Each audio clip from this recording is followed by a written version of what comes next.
So, good morning, good night, good evening, depending on where you're located on this earth. And welcome to another interview of the Shield Dude on a Couch. I'm your host, Hector.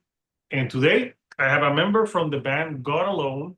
They're about to release, if I'm not mistaken, their third album, The Beep Test, on October 10th. And I have their bass player here, Kian, with me to talk all about it. So, first of all, Kian, how are you today? Oh, yeah, not too bad now. I've just finished work, so I'm fairly tired, but I'm in good form. Thanks for having me on. Well, no, thank you for doing this. So, God Alone, this album is pretty interesting because it has so many different styles into like one album. So it's kind of hard like to pigeonhole the sound of the band. So for someone who hasn't heard God Alone, how would you describe the sound of your music to someone? Uh, Kind of like having fun, I suppose. The kind of we don't really kind of take too much notice of genres and stuff, but if I had to, I'd say kind of like math rock with there's some shouting in it, and there's some synths, and there's some kind of fast bits. Um, Kind of like that. Yeah, yeah. Yeah, so you guys formed a few years ago. Tell us a little bit about the history of the band. Oh, cool. Yeah, we formed when we were like super young. Like I think I was 16 and I'm the oldest in the band. Myself and Jake, the one of the guitarists who does the rest of the vocals, we used to do taekwondo together when we were kids. We were like five or something, and we just kind of met the rest of the lads then hanging around Cork, in like music schools or just kind of playing around different gigs and stuff. So yeah, I think we've been about now nearly 10 years, but we were super young, like so. Yeah, yeah. Awesome. So listening to your music, I can tell like that you're influenced by so many like different genres. Like for you growing up, like which bands got you into heavy music? I think for me, anyway, it's definitely Iron Maiden. My dad loves them so much. There's like I don't know if you can see that there now. It's an Iron Maiden hat. But I got to see him again in June of this year in London, and my dad is obsessed with him. Like he was crying and everything. It was brilliant. That'd be my one. I think the rest of the lads then kind of. I know a lot of them don't like Iron Maiden, but that's not my problem. I don't care. I think they're brilliant. Uh, but yeah, that's for me anyway. Themselves and Rory Gallagher, he's kind of blues guitarist from Cork. He's unbelievable as well. But he's not metal or anything. But yeah, I'd say Iron Maiden definitely for me. Yeah. So Steve Harris really Oh yeah, shaped your bass playing. definitely. Yeah. My brother actually met him. My brother went to see Iron Maiden in Warsaw like a month after we saw him in London, and he met Steve Harris outside the hotel, and he said he was lovely. He got a photo with him. Very, very nice. I never met them, but I've seen Iron Maiden twice in Puerto Rico. And the second time I saw them, I was like super near the stage, and I saw Ah, oh, class. going like this. And I swear to God that Bruce Dickinson looked at me and pointed at me. That's class. That's unreal. Like, Yes, they're brilliant. Like, he was like, scream for me. I will go on. I will. Yeah, you have to scream for him. So yeah, the album's pretty cool. So let's talk about some tracks. So first of all, the beep test, which starts the album. So the album starts with you playing some kick-ass bass. Cheers. Thank you. That bass. So, Tell us a little bit about. First of all, what exactly is the beep test? do you have the pacer test at all? Did you ever do that? Did I ever do what? The pacer test. I think you might call it. The pacer test. No, I don't. I'm not. No. No. Oh, that's okay. It's a test in like PE and physical education school where like there's 2 points in a big hall, and you have to run between the points while the sound goes off. It just goes like beep beep, but you have to get to the next point before the beep goes, and they keep getting quicker and quicker, so you keep having to go like that. In Ireland, we call that the beep test, and we just thought that was funny because like we hadn't done it in about 15 years by the time we wrote the songs. We're all out of school, and we just thought it sounded like fast, like running, like athletics is kind of what we got into on this album, even though none of us run or play sports or anything like. But yeah, that's I think some countries do that, but definitely in Ireland that'd be a big thing. The beep test. No, I know we did the run here, but I don't remember a beeping sound. Ah, So yeah, no, sorry. that's with the great bass intro to it, and you have a cool music video to it. But then you have a second single that sounds completely the opposite from Yeah, yeah. this one's a more, I would say it's like the more commercial sounding song on the record. And that's the song of the Pink Himalaya. And the music video, Yeah, where exactly did you film that? yeah. So that was filmed in Fionn Barra. It's called. It's a pub here in Cork City that our drummer and our singer Jake work there. They've worked there for years. I worked there for a small bit, like one day a week, or like here or there, like. But it's the best pub on earth. It's brilliant, and they're the nicest people ever. They're very nice to us. To the two lads, especially who work there, for taking time off and letting us use the space, and just like we filmed that at like 6 a.m. on a Sunday morning before they opened. They were like, "Ah, go on, you can do whatever you want." I was like, "Class out." Yeah, great pub, lovely people. Everyone that works there is super nice. What time does the pub open on Sundays? I was open at I think it was 12, and we were going at it till like 11:30. Like it took us so many takes to get that because it's all shot in one. It was just one continuous take. Like so, it went on for ages. Like Yeah. And I think the drummers in the bathroom. It's like a it's like a fun music video. And musically, that one sounds like it has like more of a commercial sound. What were you going for like sound wise with that one? Because that's like a totally different sound from the beep test and other songs on this record. there's I think the lads. I don't sing on that one now. It's Jake, our guitarist, and Jack, the drummer, were singing on that, and they were like, "We've never done clean vocals before. Let's give it a bash. Like we'll have a go." And their voices, I like their voices. They're really good at it. But I think when we were writing it, Jake wrote the riff years ago, like about 5 or 6 years ago or something, and he was like, "Ah, go on, we might as well do something nice and catchy, like just to get away from all that like horrible other bits we'd be doing." Uh, which we just thought would be fun. Kind of with every song we write, it's just we'd be in the practice space going, this would either be fun or it would just be funny to us. So let's just do that. And that one ended up being nice and kind of poppy and stuff. But yeah, no, I like it. I think it's cool. Yeah, it's cool to have like a different style. So the recording process for this album, you recorded most of it at home, except the drums. So tell me a little bit Yeah, the process. yeah. So we did the drums in a studio here in Cork called Kitten Lane with our buddy Christopher Hockey. He did our last album. He's really sound. We went to college with him and everything. He's lovely fella, great musician, great producer. So we did the drums with him, and then we just all went home and did everything into the computer. Like the laptop I'm using now, I just recorded my bass straight into it, and we sent it off then to Joe Clayton. He's a studio in Manchester. He's unreal, and he's a lovely fella. He's a great engineer, and that was it. Then nice and easy. It didn't take us too long at all, so you could kind of do it at your own pace at home. I did it after work one evening. I just did the whole album in one go. It's like grand. There you go. Yeah, I think the album's like it's not that long. I think it's shorter than 40 minutes. Yeah, I think it's about 34 or 33 or something like that, I'd say. Yeah, 34 or 33 minutes. So you sing on some of the songs. Which songs do you sing on? I just do the screaming mostly. I think I sang a tiny bit on Pinkham Lane, like a harmony, but I wouldn't consider myself a great singer now at all.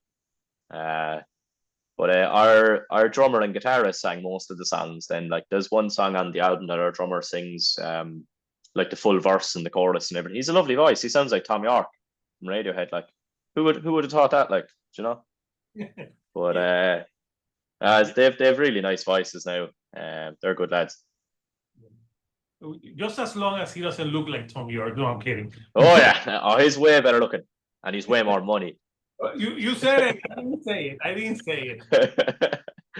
Tom York has had he's got a He unique. does. Yeah.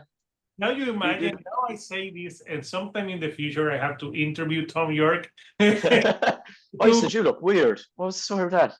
Were you the guy that said I was weird looking? I'm like, no, that wasn't me. That was some No. You other can part of blame me. I'll take that. I So, doubt I'll ever meet him. the lyrics is the singer. doing most of the lyrics for this, or does the band contribute as well? I think it was mostly myself and Jake, the other singer, doing the lyrics, but they're, to be honest with you, they don't mean anything at all. They're all we look up like words with 3 syllables or sentences with 3 syllables and pick the ones we like. We were like, you can kind of attach your own meaning to it then, because yeah, we've never really written lyrics, like properly written lyrics. They don't mean anything, you know. Are they Like random thoughts or like so stuff like that?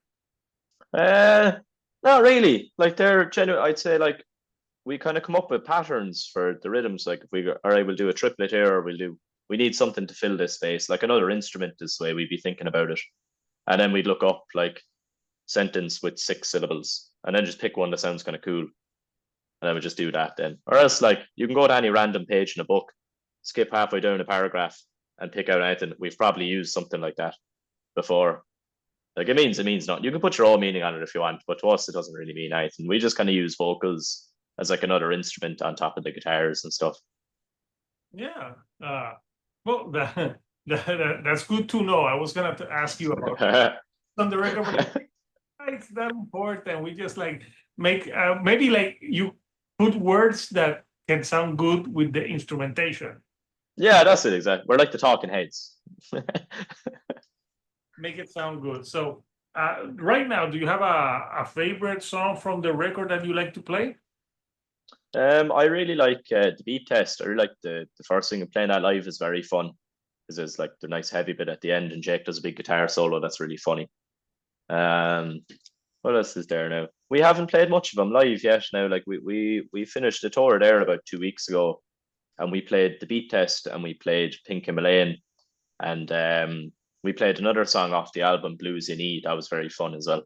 Sean does a massive like sweep picking solo and that. It's mental. I don't know how he does it.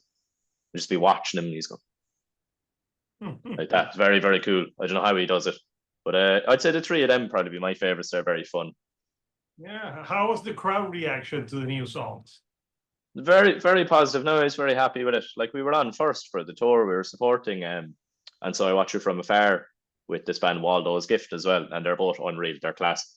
But we were on first. And I was very happy with like how many people came in to see us like on first and we're kind of jumping around and hitting each other. So I was very, very happy. You know, people seem to like it anyway, which is nice. Nice. So the album's gonna be out just in a few weeks, October 10. Are you guys having like a release show for the album? No, we're not doing a release one yet. I'd say we've about a week later we're doing a show in Cork, and that'll be kind of we're supporting our buddies' bands. That'll probably be the kind of release, and then hopefully next year then we'll do a big tour with it. Then I'd say we're taking it easy now for kind of the rest of the year. Do some Christmassy stuff. That'll be nice. You got when do people in Ireland start celebrating Christmas? About 2 seconds after Halloween. Not even joking. Yeah, about half a second. So you're battling Puerto Rico for the longest Christmas. Oh, do you do it as well? Oh, it's class. Yeah, Puerto Rico starts Christmas like almost in November, but we finish in January. Ah, nice. That's like the nether zone time for us. We're like, when do you take down the tree? Like, you know, I love the tree. I love having it up. You know. I think the Philippines has a longer Christmas than us, but it's like for Puerto Rico has debated for years that it's the longest Christmas because we end like in the middle of January because we have Free King's Day, then we have like more celebration, and it ends like in January 20th. So it is a long class. Yeah, usually we say it's Christmas. Sometimes we say right after Thanksgiving, but before Thanksgiving, everything they're already selling stuff. Like Halloween ends and the Christmas stuff. Straight away, like, and all the bangers start coming on the radio. Then, like that's what you want. So let's talk about the artwork for the upcoming album that you guys have, so we can talk a little bit about it, and you can tell me what we're looking at. So here we have the cover for Goralo, the Beat Test. So what exactly are we looking at? I'll tell you now. So the fella who did this, our friend Ian McInerney, did our last album as well. And I think he moved into a new house, and he saw on the wall of his one of the rooms in the house, there was all these posters from somebody that lived there before. from like, I don't know, the 70s or the 80s or whatever.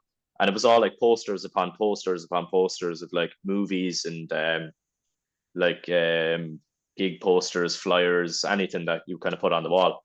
So what he did was he scanned the whole wall of his house. Like the whole thing he got scanned with like some kind of machine thing and then digitized it. So all the artwork here is just like tens and tens of posters ripped off each other just from the years of being on a wall. So it's all kind of random stuff mashed together. The back is the same as well. Like the person there with like his head down. That could be from a movie or something. I've no idea. But it was just on his wall. I thought that was cool. Okay, yeah, it looks cool.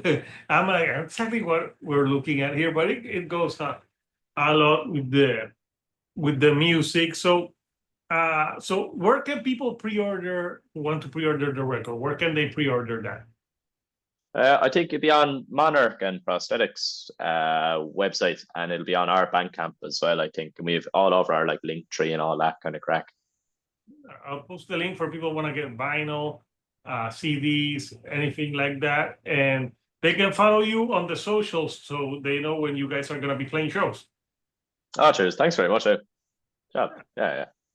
So Kian, like it's been great chatting with you about the beep test and everything. So before I let you go, like anything that you like to say, I call them my couchers, to the couchers before we go. No, just have a good one, I suppose. You know, listen to music, hang around with your friends, go to the beach the odd time. You know, have a bit of a laugh. That's all I'd be thinking about. You know, that's kind of my crack. Enjoy life because it's short. Yeah.